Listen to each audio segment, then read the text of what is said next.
જમ્મુ કાશ્મીરમાં મોટા આતંકી હુમલાની ઘટના સામે આવી છે। રવિવારે શંકાસ્પદ આતંકીઓએ શ્રદ્ધાળુઓની એક બસ પર ગોળીબાર કર્યો હતો। આ હુમલામાં 10 શ્રદ્ધાળુઓ માર્યા ગયા હોવાના અહેવાલો સામે આવ્યા છે।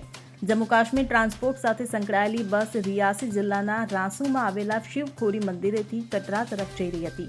મંદિરે શિવના દર્શન કરી પરત ફરી રહેલા શ્રદ્ધાળુઓ આ બસમાં સવાર હતા।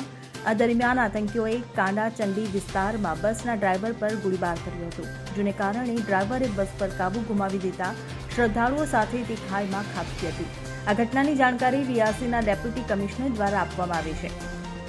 ઘટના બાદ તેઓ તાત્કાલિક સ્થળ પર દોડી ગયા હતા। એવા અહેવાલો છે કે આતંકી હુમલામાં 30થી વધુ શ્રદ્ધાળુઓ ઘાયલ પણ થયા છે, જેમાં અનેકની સ્થિતિ ગંભીર છે, તેથી મૃત્યુઆંક વધી શકે છે।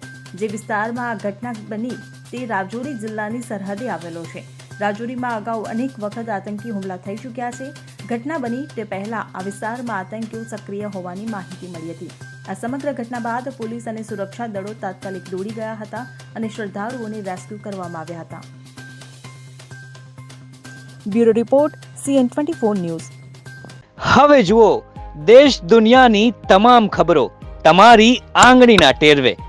ઉઠાવો મોબાઈલ અને Google Play Store પરથી ડાઉનલોડ કરો અમારી CN24 ન્યૂઝ મોબાઈલ એપ।